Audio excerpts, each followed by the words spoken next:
تیز مرچ مسالے والی، یہ مرغن کہلاتی ہیں۔ اور ایسے مریض کی زبان کا رنگ سفیدی مائل ہو اور اس پر میل کی تہ جمی ہو، اور ایسے مریض میں صفرا کی کمی ہو اور جگر میں بھی خرابی ہو، تو ایسے مریض کے لیے کالی میور دوا تجویز کی جاتی ہے۔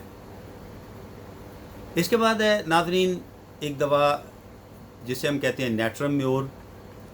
نیٹرم میور دوا اس مریض کے لیے فائدہ مند ہے جس کا پاخانہ بہت سخت ہو اور خشک ہو، اور بعض دفعہ پاخانہ جو ہے وہ خون لگا ہوا ہوتا ہے، یعنی اس پر خون کی لکیر یا خون کی موجودگی ہوتی ہے اور نہایت مشکل سے خارج ہوتا ہے۔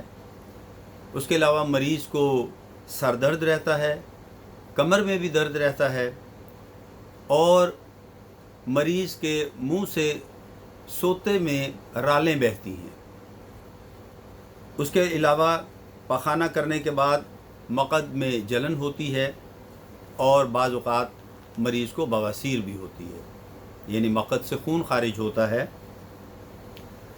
تو ایسے مریض کے لیے نیٹرم میور دوا فائدہ مند ہوتی ہے۔ اس کے بعد ایک دوا ہے جی سلیشیا۔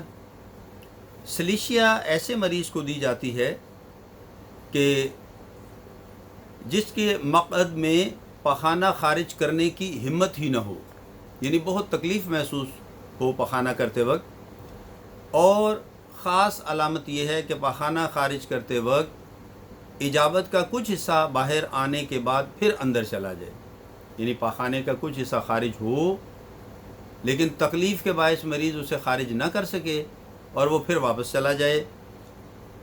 اس کے علاوہ کمزور بچوں کو معدے کی کمزوری کی وجہ سے جو قبض ہو جاتی ہے اور ایسے بچوں کا رنگ جو ہے وہ زرد رہتا ہو، تو ایسے بچوں کے لیے سلیشیا دوا یا ایسے مریضوں کے لیے سلیشیا دوا کارگر ہوتی ہے۔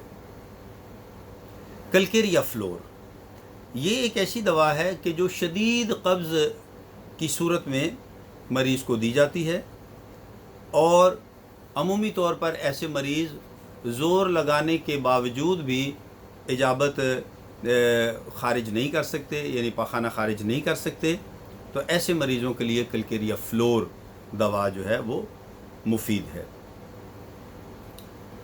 کلکیریا فوس، ایسے مریض جنہیں پخانہ سخت اور خون ملا ہوا آتا ہو، خصوصاً بوڑھے مریضوں میں، بڑی عمر کے مریضوں میں، اور اس کے علاوہ انہیں درد سر ہو، چکر آتے ہوں اور طبیعت گری گری رہتی ہو، یعنی بوجھل رہتی ہو، تو ایسے مریضوں کے لیے کلکیریا فوس استعمال کرنی چاہیے۔ نیٹرم فوس، نیٹرم فوس بھی مزمن قسم کی قبض کے مریضوں کو استعمال کروانی چاہیے، یعنی جنہیں بہت پرانا یہ مرض ہو، اور اس دوا کو نیٹرم سلف کے ساتھ باری باری دینے سے مریض کو بہت جلد آرام اور افاقہ ہو جاتا ہے۔ اس کے علاوہ ناظرین ایک دوا ہے ایبروما اگسٹا۔ ایبروما اگسٹا ایسے مریضوں کے لیے فائدہ مند ہے جنہیں قبض کے علاوہ ذیابیطس کا مرض بھی ہو، یعنی شوگر پیشنٹ ہو وہ مریض اور اسے قبض بھی رہتی ہو، تو اس کے لیے ایبروما اگسٹا میڈیسن یہ فائدہ مند ہے۔ اس کے علاوہ کسٹر آئل جو ہے، اس کا استعمال خاص الخاص جلاب کے طور پر فائدہ مند ہوتا ہے، یعنی اس سے پاخانہ بآسانی خارج ہوتا ہے۔ اور اس کے علاوہ ناظرین ایک دوا ہے ایزا ڈائریکٹا انڈیکا۔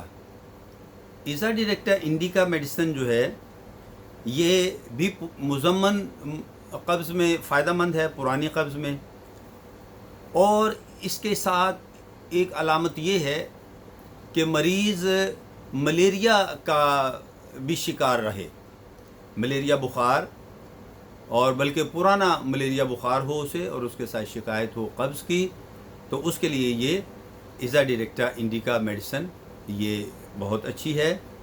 اور ایک اور دوا اینڈرسونیا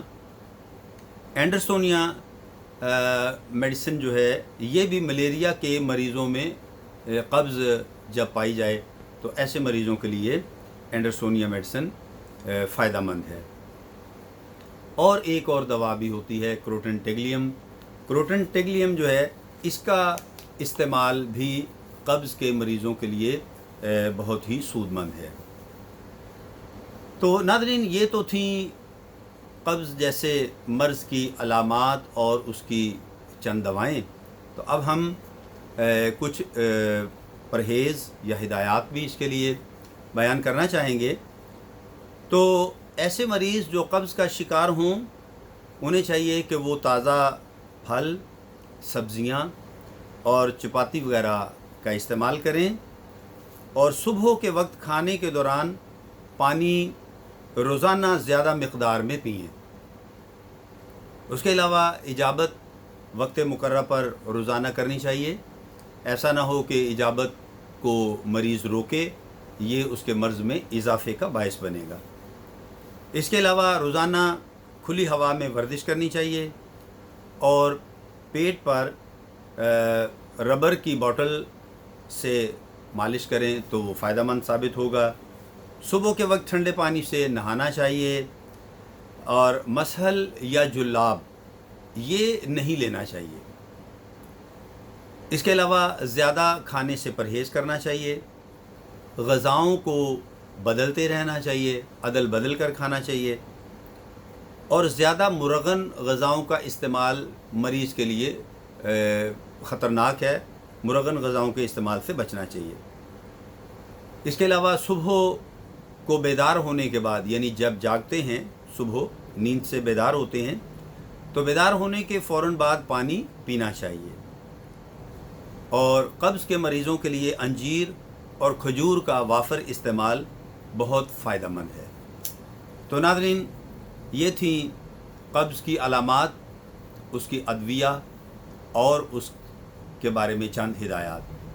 ہم امید کرتے ہیں کہ آپ کو ہمارا آج کا یہ لیکچر پسند آیا ہوگا اور آپ ہمارے اس چینل کو لائک، شیئر اور سبسکرائب کریں گے تاکہ ہم آپ کی زندگی میں اسی طرح اچھی ویڈیوز شامل کرتے رہیں. تو ناظرین اگر حیات و صحت رہی تو آئندہ ویڈیو کے ساتھ آپ کی خدمت میں پھر حاضر ہوں گے. تب تک کے لیے اجازت دیجیے. اللہ ہم سب کا حامی و ناصر ہو. اپنا بہت خیال رکھیے گا. اللہ حافظ.